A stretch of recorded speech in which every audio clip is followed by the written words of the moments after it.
The story I'm going to talk about, I think, about some of the issues around local government and how more often than not they could be detached from public opinion.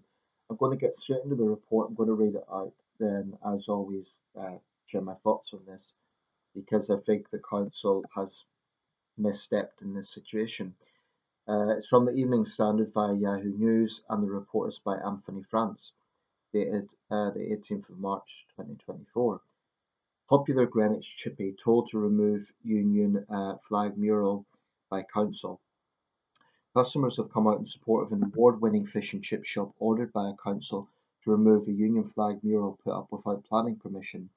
Golden Chippy owner Chris Canisi, 65, paid £250 for the wall painting of a cartoon fish waving the banner, which has become a popular stop for selfies in Greenwich, southeast London.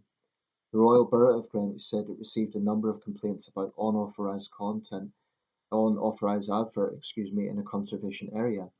A spokesman added, contrary to reports, the row has nothing to do with the Union flag or any of the painting's contents.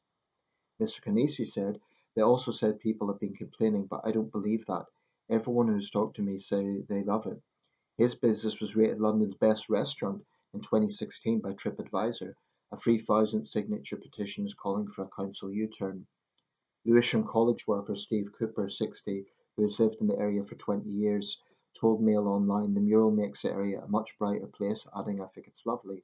What's wrong with the Union Jack? Is that not the national flag? Are we not in Britain? Francis Cao, that's CAO, 23, I would speculate, maybe a Chinese student. A shop assistant and university graduate added, it's nice because the shop is quite famous as one of the best. It's a local icon. It gives the area a bit of character. It's quite fun. It also has a flag on it, which is because of the national dish for Britain, which is really cool. It's good branding. It gives the shop an identity and the area a local characteristic. I don't know why the council want to get rid of it. I feel that it just gives the area a good visual identity. The council said you may have seen several headlines over the weekend about a business in Greenwich. Whilst it's not always appropriate to comment on individual cases, contrary to reports, this has nothing to do with the Union flag or any of the painting's contents. The advert has been painted without any permission in a conservation area close to a World Heritage Site. I think they're talking about the National Maritime Museum in Greenwich. The council is acting according to government planning laws as it would with any unauthorised advert. Any suggestions this is because of the Union flag are disingenuous and untrue. The business owner is welcome to apply for advert content in line with the conservation area he is in. So there's a number of questions with this. There was a GB News report on it as well, and their reporter asked locals what they thought. They were all in favour of the mural.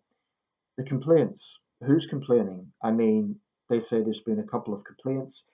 Is it a rival business? Is it some petty local official who has nothing better to do? I don't know. Now, to play the devil's advocate for a second, technically the council may be, you know, they're abiding by the local laws or the government planning laws, so that may technically be true. They say it's not about the Union flag. The question would be, would they be consistent? If this was, maybe I'm going to be controversial here, but if this was a big mural of, let's say, LGBTQ pride, if it was something to do with diversity, if it was something deemed to be progressive, would they be so quick in taking it down or ordering it to be taken down? They say it's an issue about planning permission. Well, that also taps into an area about bureaucracy because a lot of small businesses, and I'm calling this a small business. I assume it's not a chain. Um, they've spoken about how bureaucratic that can be. The sort of paperwork that they have to go through.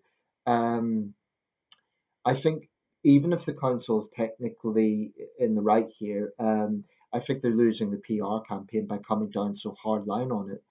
They say it's not about the flag. A lot of people will question that. They'll think, well, this is not another woke council that doesn't like a bit of patriotism, so they think it might offend someone. Now, to be fair, there's no indication that is the case, but people will jump to conclusions because so many councils behave this way. They've got a bit of power and they just like to make life hard for, if you like, the small people, right? Um, I just think they need to read the public mood. 3,000 people versus a few complainants. Do Greenwich Council really want this fight? Are they really going to push this? I suppose they would argue, well, if we just let this, if we give a waiver to this, then anyone could do anything they want. But the point I would make, it's not garish, it's not inappropriate to the area, um, and it's connected to the shop, so it's not like he's advertising in other places. It's good for tourism. The Greenwich Council really want to push this. Now, the issue of local government, I could cite a local example. Sunderland City Council basically cancelled our renowned international air show. It was held every summer. I don't know when it began, but certainly the whole time I've been here. The pandemic, fine, but after the pandemic, they decided to cancel it on the grounds that they want Sunderland to be carbon neutral by 2040. Well, we're talking about the Red Arrows display. We're talking about some World War II planes. We're talking about a couple of days. Hugely popular event. It attracts up to 1 million people. Sunderland City Council, a Labour council, has decided to get rid of it. Absolutely short-sighted and arrogant. Arrogant because I think it ignores public opinion. I cannot